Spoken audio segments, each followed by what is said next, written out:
ladies and gentlemen.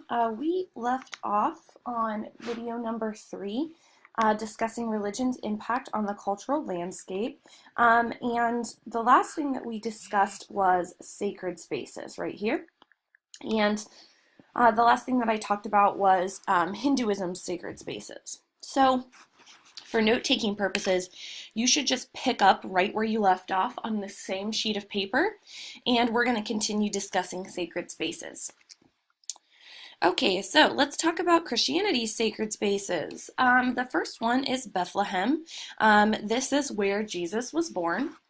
The second one is Jerusalem. Now, there is a lot surrounding the importance of Jerusalem, which we're going to discuss here in a moment, but for Christianity, this is where the Church of the Holy Sepulchre is located. And this is the site where Jesus was crucified, and it contains the place Jesus was believed to be buried.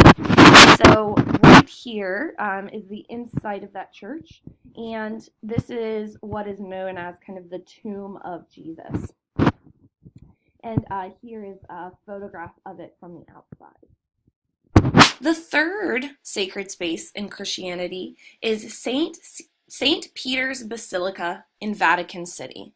Now you can see here Vatican City is located inside of Rome and inside of Italy. It's actually its own country, and we'll talk more about that in our next unit.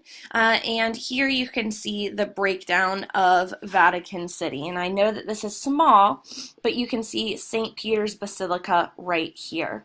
Now, St. Peter's Basilica is significant because Peter was the first pope in the Catholic Church, and he was ordained by Jesus, and this was also the burial site of Peter.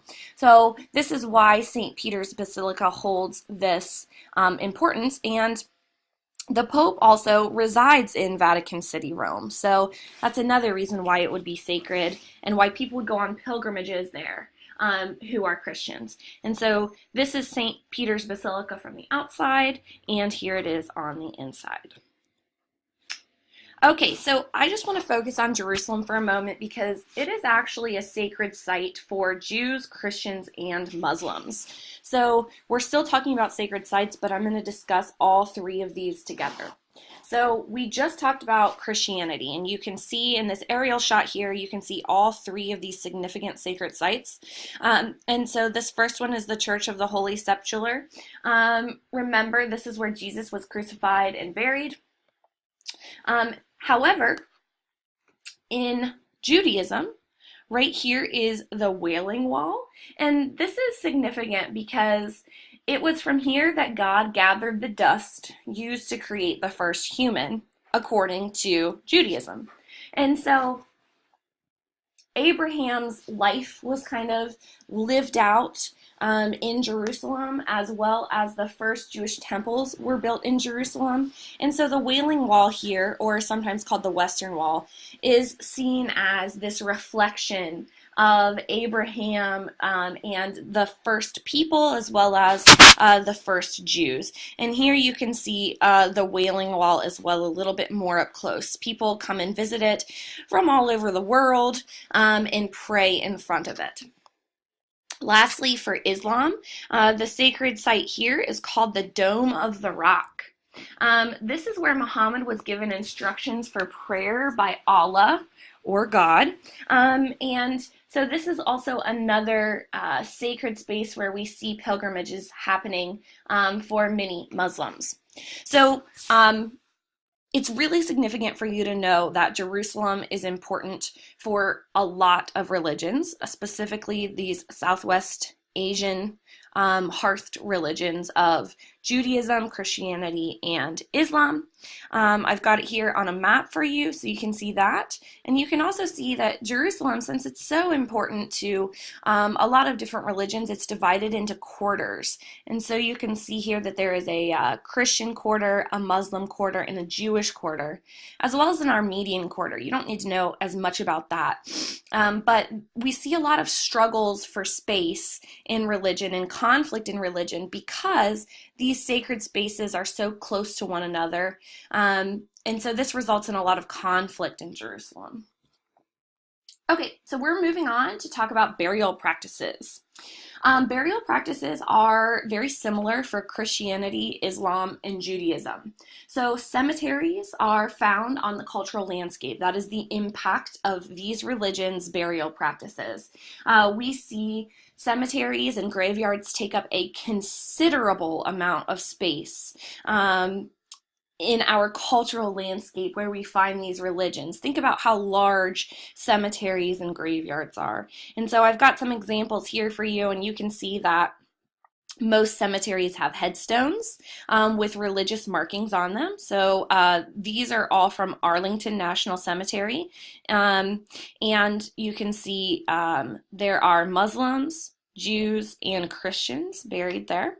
And then you can also see different variations of cemeteries from around the world.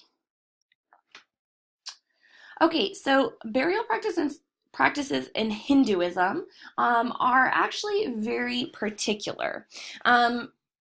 Hindus, they really use water in a lot of their practices, specifically water from the Ganges River. Right? And so we see cremation happening in Hinduism. And what happens is the body is laid on a funeral pyre like such and then cremated or burned publicly oftentimes. So you can see it here as well as here. And then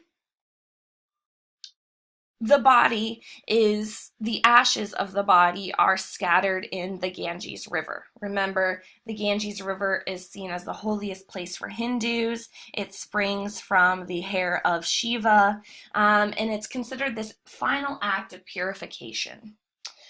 And lastly, for Buddhists, there are a lot of different burial practices for Buddhists. It's not necessarily uniform. Some Buddhists cremate their dead.